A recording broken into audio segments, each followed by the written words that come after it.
இன்னைக்கு நம்ம செய்ய போகிறது சிக்கன் பிரியாணி. இதுக்கு தேவையான பொருள் என்னன்னு இப்போ பார்க்கலாம். 1/4 கிலோ வெங்காயம், 1/4 கிலோ தக்காளி,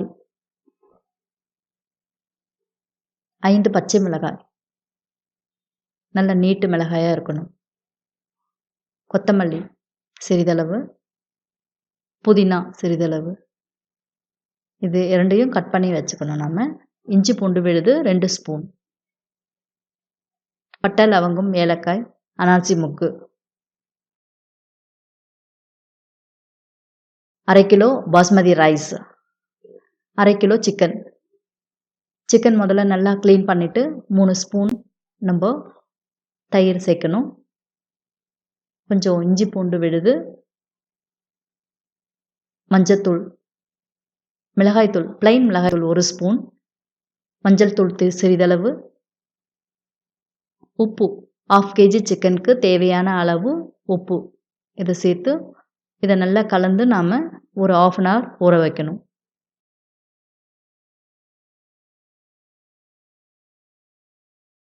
பாத்திரத்தை வச்சுட்டு அதில் 100 கிராம் ஆயில் ஆட் பண்ணணும். ஆயில் நல்லா ஹீட் ஆன உடனே நாம் பட்டை லவங்கம் ஏலக்காய், அனாச்சி முக்கு, அனாச்சி பூ இது எல்லாமே சேர்க்கணும். இது நல்லா பொரிஞ்சதும் நல்லா வதக்கி விடணும் பொரியிற வரைக்கும்.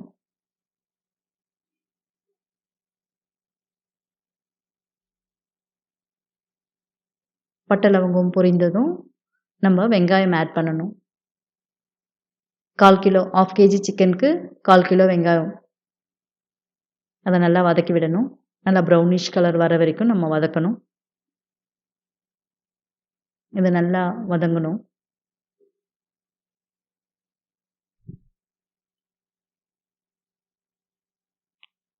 நல்லா வதங்குறதா பார்த்துட்டு அதுக்கப்புறம் நம்ம தக்காளி ஆட் பண்ணணும். இதை திரும்பவும் நம்ம வதக்கி விடுறோம்.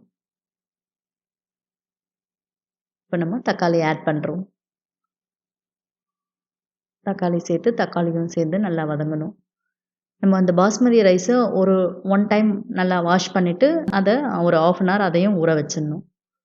நல்லா ஊறி இருந்தால் தான் நல்லா பிரியாணி நல்லா வரும். இப்போ 5 பச்சை மிளகாய் நான் கட் பண்ணி வச்சுருக்கேன் இல்லையா, அதை ஆட் பண்ணணும். இப்போது 1/2 kg பாஸ்மதி ரைஸ்னால் 2 அழாக்கு கிட்ட வரும். 2 அழாக்குக்கு 5 பச்சை மிளகாய். ஸோ 1 அழாக்குக்கு 2 பச்சை மிளகாய் விதத்தில் நான் 5 பச்சை மிளகாய் ஆட் பண்ணியிருக்கேன். இது நல்லா வதங்கணும். நல்லா வதங்கினதும் நான் இஞ்சி பூண்டு பேஸ்ட்டு 2 ஸ்பூன் வச்சுருக்கோம்.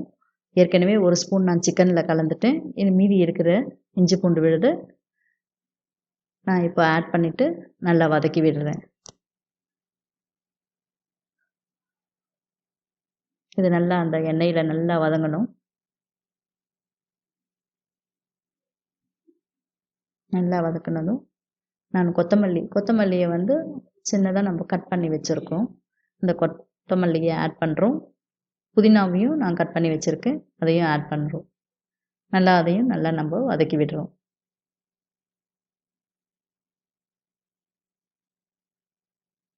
இது நல்லா வதங்கணும். இது வதங்கிறதுக்கான ஆயில் நல்லா இருக்கணும். அந்த அளவு 100 கிராம் ஆயில் சரியாக தான் இருக்கும் அதுக்கு.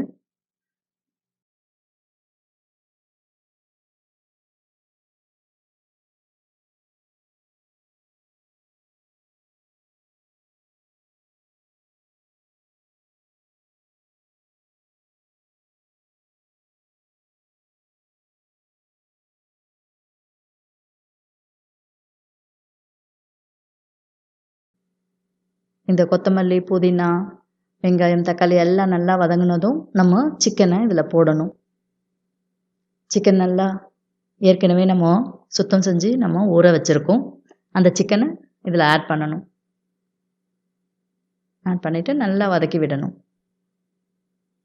அது அடி பிடிக்காத அளவு நல்லா நம்ம வதக்கணும்.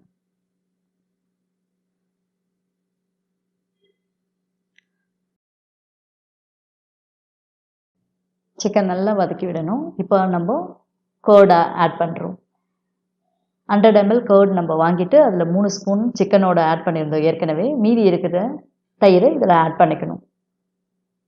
தயிர் சேர்த்துட்டு நல்லா அதை கலந்து விடணும்.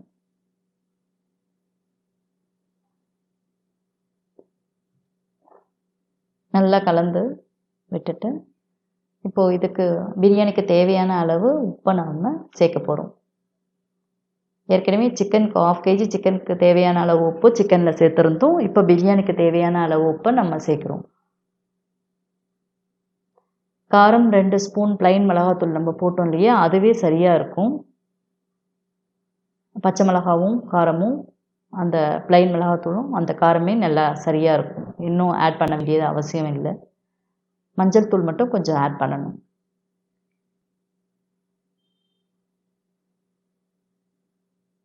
இது சிக்கன்லேயே நல்லா தண்ணி வரும்ன்றதுனால சும்மா கொஞ்சம் லைட்டாக தண்ணியை ஊற்றிட்டு திரும்பவும் நல்லா வதக்கணும். நல்லா வதக்கிட்டு இந்த சிக்கன் ஒரு 5 மினிட்ஸ் வதக்கி விட்டுட்டு அது ஒரு 5 மினிட்ஸ் சிக்கனை வந்து நம்ம தட்டு போட்டு வேக விடணும். தட்டு போட்டு மூடிடணும். ஒரு கிளறிட்டு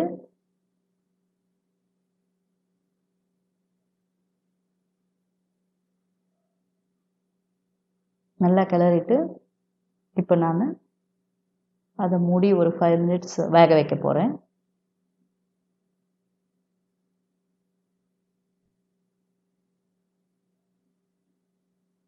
சிக்கன் நல்லா வெந்த உடனே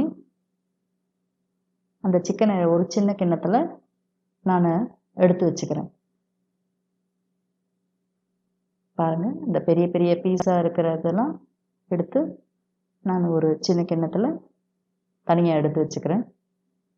தனியாக எடுத்துட்டு அதுக்கப்புறமா நான் இதில் தண்ணியை சேர்க்க போகிறேன். ஒரு சின்ன சின்ன பீஸாக இருந்தால் அதில் விட்டுடலாம். இந்த பெரிய சிக்கன் பீஸ் மட்டும் நான் கிண்ணத்தில் எடுத்து வச்சுட்டேன். 1-2 பீஸ் அதிலேயே இருக்கட்டும். அது ஸ்மெல்க்கு அதிலே இருந்தால் நல்லா தான் இருக்கும். இது சிக்கனோட டேஸ்ட் நல்லா இருக்கணுன்றதுக்காக நான் இது மாதிரி எடுத்து வைக்கிறேன்.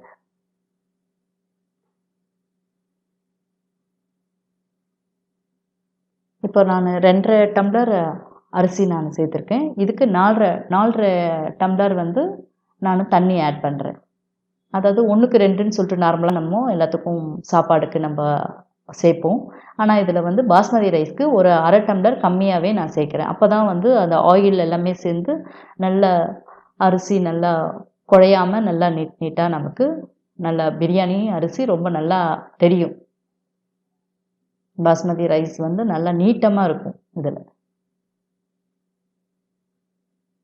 தண்ணி அதிகமாக இருந்தால் அது குழஞ்சிடும். சரி, நல்லா இப்போ தட்டு போட்டு அது தண்ணி வந்து நல்லா கொதிக்க விடுறேன். நல்லா கொதி வந்ததும் நான் இப்போ அரிசியை ஆட் பண்ண போடுறேன். 2 அழகு அரிசிக்கு 4.5 கிளாஸ் தண்ணி நான் ஊற்றிருக்கேன். இப்போ நான் அரிசியை இப்போ ஆட் பண்ண போகிறேன். இதுக்கு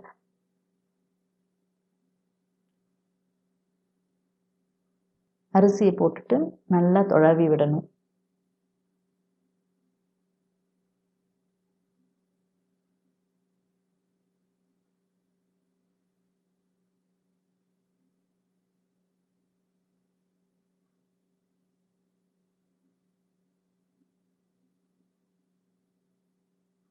அரிசியெல்லாம் நான் இப்போ போட்டேன்.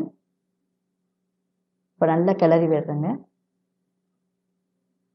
இந்த சமயத்தில் நம்மளோட அதில் உப்பு காரம் சரியாக இருக்கா என்னன்றதை நம்ம பார்த்துடலாம். கொஞ்சம் அதிகமாகவே தெரியணும் அந்த தண்ணியில் நமக்கு. அப்படி உப்பு கம்மியாக இருந்தால் இந்த சமயம் நம்ம ஆட் பண்ணிக்கலாம். காரம் கூட இப்போ உங்களுக்கு கொஞ்சம் கம்மியாக இருக்கிற மாதிரி நீங்கள் ஃபீல்னாக்கா பிளைன் மிளகாத்தூளை கொஞ்சம் ஆட் பண்ணிக்கலாம். இதை திரும்பவும் நான் மூடி போட்டு வேக வைக்கிறேன். இது வாட்டர் எல்லாமே ட்ரை ஆன உடனே இந்த நம்ம தனியாக எடுத்து வச்சுருக்கோம் இல்லையா சிக்கன், அதை வந்து இது கூட நான் சேர்க்குறேன். அரிசி முழுசுமாக வெந்திருக்காது, கொஞ்சம் இன்னும் கொஞ்சம் வேக வேண்டியிருக்கும். அந்த சமயத்தில் அந்த ஸ்டேஜில் நான் சிக்கனை ஆட் பண்ணுறேன். இப்போது சிக்கன் போட்டு நல்லா கிளறி இதை திரும்பவும் நான் நல்லா மூடி வச்சுடுவேன் தட்டு போட்டு. அது குறைஞ்சது ஒரு 5 to 7 மினிட்ஸ் அது நல்ல சிம்மில், அடுப்பு நல்ல சிம்மில் இருக்கணும், நல்லா மூடி இருக்கணும். முடிஞ்சால் நம்ம வந்து ஒரு பாத்திரத்தில் தண்ணி ஊற்றி அது மேலே வச்சுட்டு நம்ம மூடி வைக்கலாம். நல்லா இது தம் பிரியாணி மாதிரி நல்லா இருக்கும் டேஸ்ட்டு. அதுக்காக நல்லா அடுப்பை நல்லா சிம் பண்ணிவிடுங்க. 5 to 7 மினிட்ஸ். அதுக்கப்புறம் நடுவில் ஒரு தடவை கிளறி கொடுத்துட்டு திரும்பவும் மூடி வைங்க. இப்போது நம்மளோட சிக்கன் பிரியாணி ரெடி. இதில் இருக்கிற சிக்கனும் நல்ல டேஸ்ட்டாக இருக்கும். நம்ம தனியாக எடுத்து வச்சுட்டு திரும்ப ஆட் பண்ணியிருக்கோம் இல்லையா, அதனால் இதோட சிக்கனும் ரொம்ப டேஸ்ட்டாக இருக்கும். செஞ்சு பாருங்கள் உங்கள் வீட்டில்.